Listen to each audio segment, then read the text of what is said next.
Assalamualaikum warahmatullahi wabarakatuh dan salam sejahtera semua pelajar tingkatan 6 walau di mana saja anda berada. Berjumpa lagi bersama saya dalam siri ulang kaji bersama saya Cikgu Asma dari Sekolah Menengah Kebangsaan Skudai dalam tajuk kemahiran berunding bahagian 2.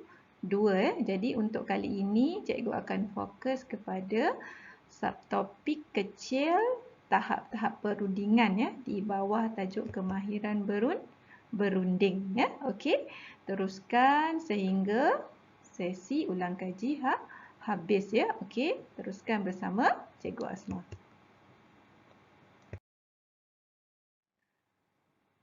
Okey.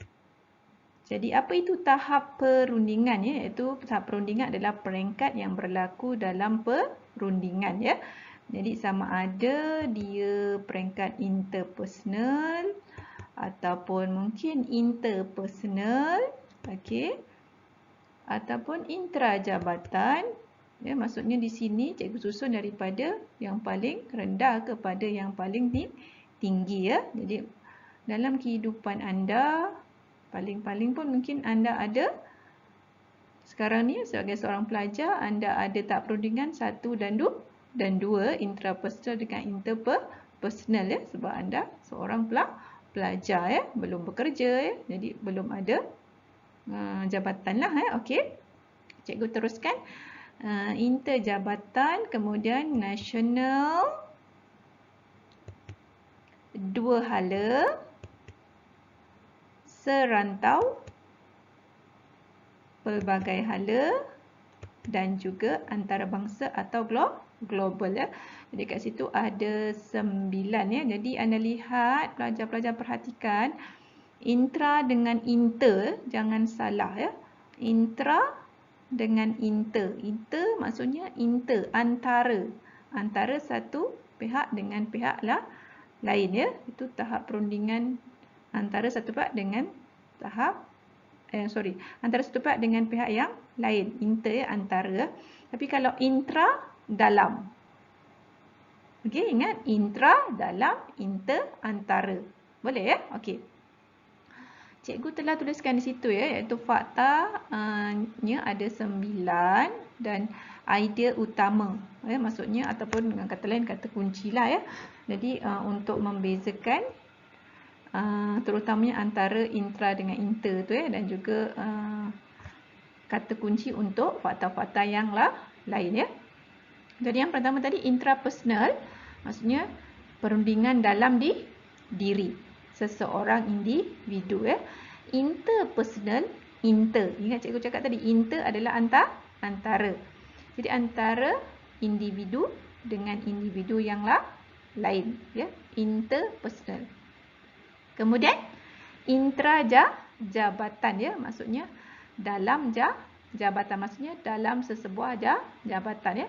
Jadi kalau dalam sesebuah organisasi itu ada beberapa jabatan.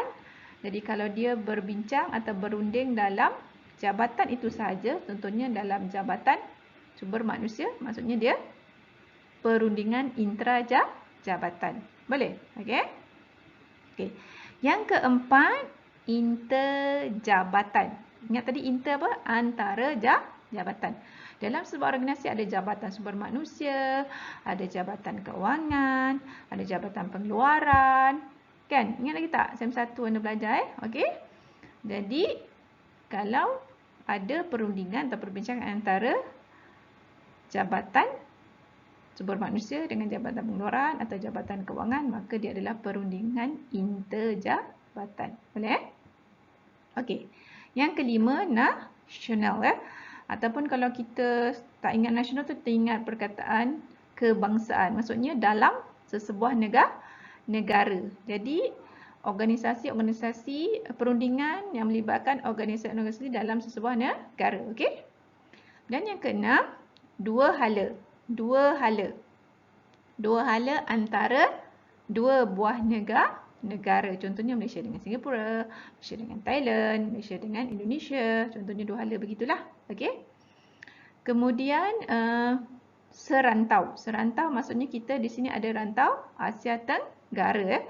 iaitu negara-negara ASEAN ya. Maksudnya perundingan yang melibatkan beberapa negara dalam rantau yang sama ataupun di rantau yang lain lah, contohnya Kesatuan Eropah ataupun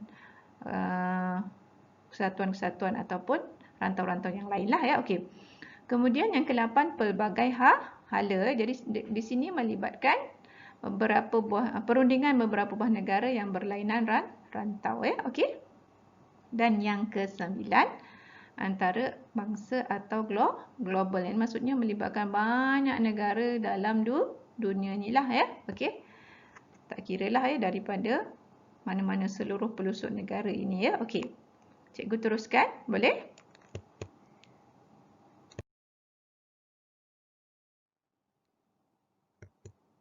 Okey, jadi cikgu ambil 5 daripada 9 ya untuk cikgu terangkan secara detail beserta dengan contoh ya. Okey, perhatikan gambar itu.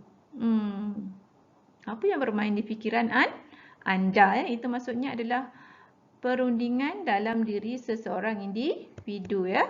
Okey. Anda akan memproses maklumat yang anda ada untuk membuat keputusan ya. Contohnya, penilaian buat keputusan sama ada bekerja di rumah atau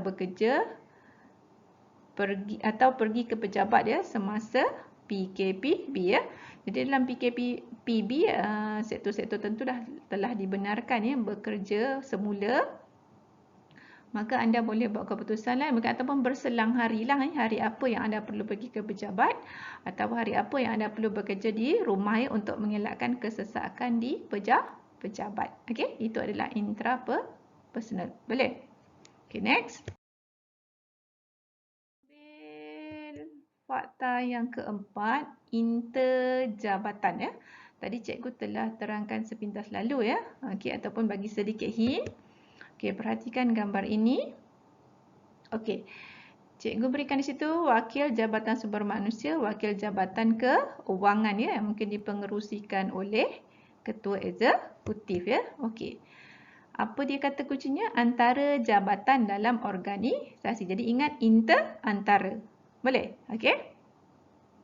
Apa yang mereka lakukan dalam perundingan itu? Menyelesaikan konflik atau menyelaraskan kerja ya. Contohnya perundingan antara Jabatan Keuangan dengan Jabatan Sumber Manusia untuk menentukan berapa ramai pekerja yang perlu diberhentikan semasa PKP ya. Jadi dalam PKP syarikat tak ada pendapatan ya ataupun pendapatan berosot ya sebab tak ada jualan dan sebagainya, maka mungkin ada pekerja yang perlu diberhentikan ya. Jadi mereka akan berunding dan berbincang. Okey? Boleh? Next. Cikgu ambil fakta yang kelima iaitu nasional ya. Jadi nasional tadi apa? Dalam negara. Organisasi dalam negara ya.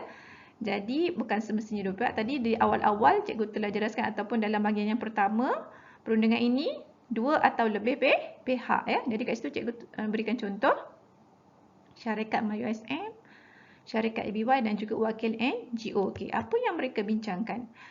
Jadi mereka membincangkan beberapa isu ya, atau menyelesaikan beberapa isu ataupun masalah. Okey, apa contohnya di situ? Cuba anda perhatikan.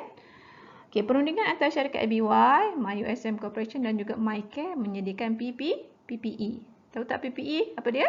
Okey, pakaian perlindungan ya yang digunakan oleh frontliners ya. Untuk disumbangkan kepada hospital semasa jangkitan COVID-19. Jadi 3 pihak ini berunding. Okey.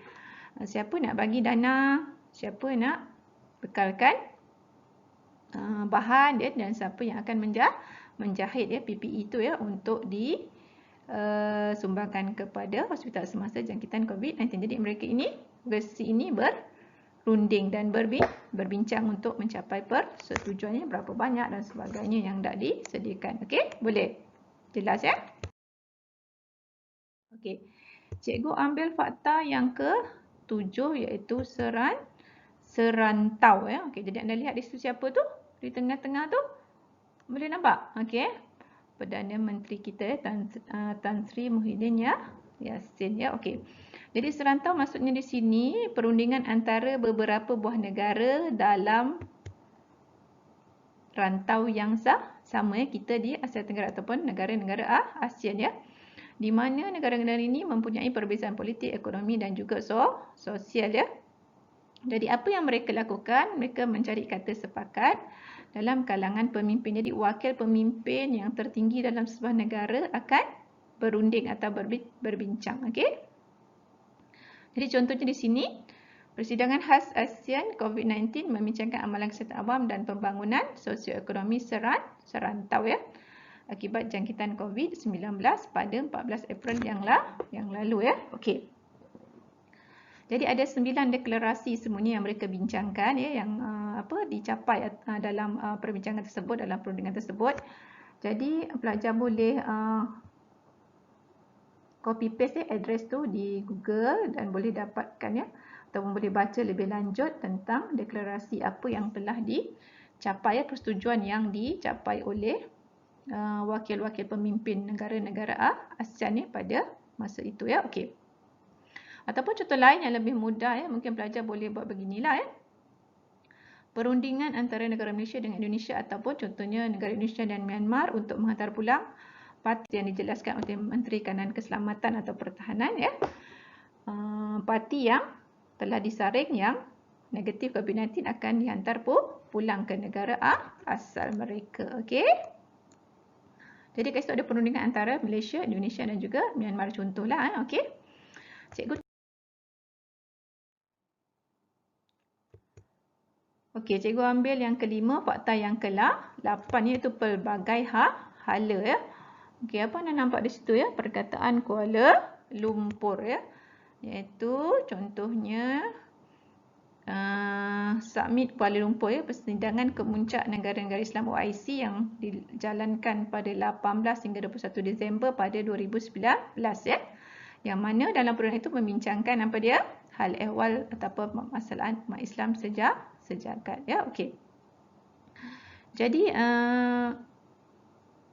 negara-negara OIC ya, iaitu yang dianggoti oleh beberapa negara yang daripada rantau yang berlainan ya, yang mana daripada pelbagai kawasan yang berbeza yang mempunyai identiti dan budaya yang berbeza ya. Jadi dia tidak tertumpu kepada satu matlamat ya, banyak isu yang diperbincangkan ya untuk mencari persamaan ya ataupun penyelesaian kepada beberapa masalah yang dihadapi oleh kelompok negara-negara anggota OIC ya. Boleh? Okey. Cikgu. Oops. Setakat inilah nampaknya untuk kali ini, untuk bahagian 2. Saya rajin, saya berjaya, saya cemerlang. Siapa tu? Anda lah yang rajin ulang kaji, insya-Allah akan berjaya dan insya-Allah akan dapat kecemerlangan ya. Jadi cikgu sambung ya di bahagian subtopik yang terakhir dalam kemahiran berunding, iaitu strategi dan taktik perundingan ya. Cikgu telah sediakan part 1 hingga part 3 di bawah tajuk tersebut ya. Okey, terima kasih Bunga Kemboja, semoga cemerlang, semoga berjaya. Jadi jumpa di tajuk seterusnya, strategi dan taktik perundingan part 1 hingga part 3 insya-Allah. Okey, semoga berjaya. Assalamualaikum.